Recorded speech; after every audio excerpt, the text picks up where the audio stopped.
In this video, I'll continue with the blocking, adding eye, eyebrow, and mouth poses into the body blocking I've got so far. He starts out neutral, crouches down, and then springs up, looks around, and then down. He's ready to realize he's up in the air and then drop back down. However, the roll here I put on the Control Master is neutralizing some of the rotation. We can tell that Roll X and Roll Y are animated by the red brackets for animation around the spinners.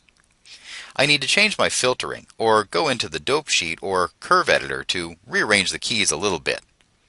First, I'll right-click on the timeline, and I'll go back to Filter and choose All Keys. Those keys aren't transforms, they're custom attributes, and so they won't always show by using a current transform filter. Alternately, I can filter by object, and there's the keys available. What I've done by using Auto Key is put a key at 0 and one here at 90-something. What I'm going to do is scrub over and look roughly at the frame where he's started to look around, and then put the roll in. I'll say by about frame 80. I'll grab the key here down in the timeline and drag it over so that the roll really starts here. I've got some overlapping action. He comes up, looks around, and rolls down. That's a little better, as his rotation is staying consistent up until that frame. Now I'm ready for his eye. I'll zoom in and select the eye controls. He's going to start out neutral, crouch down and squint, and then jump. I'll leave his eyes alone and scrub over roughly to where I see him crouch down. That crouch occurred about frame 26, but I don't want to have the keys land exactly. So at the moment he's down here, maybe about 35 or so, I'm going to bring his brow down. I'll pick the brow control, turn on Auto Key, and pull the middle down a little bit. His middle brow is down, and I'll let it be asymmetric by dragging the left or right around just a touch. He's going to crouch down, and again there's those keys from Auto Key at 0. I could let it be like this, or I can say I'm going to drag it over so his expression doesn't start till maybe 10 or 12 frames. I'll add in a little bit of eye motion. At the same time he's squinting down a little bit, his upper and lower lid will come down just a little bit. I'll pull these up, and again pull lid lower up just a little bit, and he squints down as he crouches. For both of these then, I'll grab this key and pull it over, offsetting somewhere maybe to 16 or so it's not a perfectly even motion. I can do the same with the mouth, but I'll scrub back and check out the animation.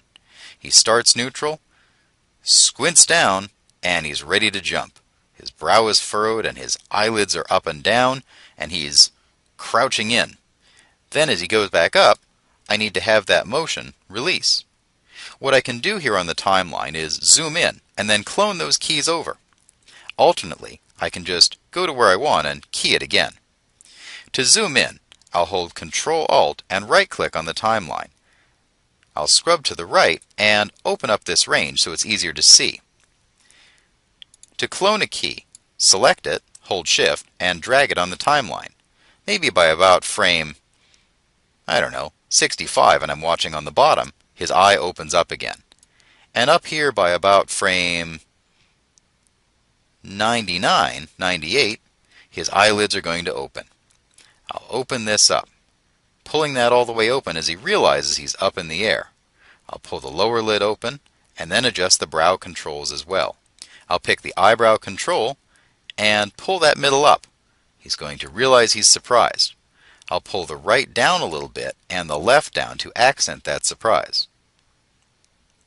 Then I'll take these keys and either adjust their tangents later or clone that key over to hold that position.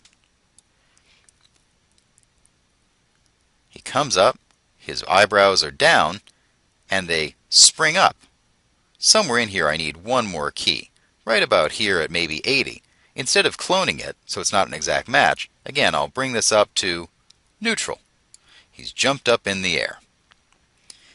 What we want to think of then is blocking the major poses and then adding the overlapping action in, still using our step tangents, so we're going pose to pose with no tweening, but making sure the pose and the expression works in each key. I'll scrub over and check out the animation. He jumps up, startles, and realizes he's up in the air as his eyes go wide open.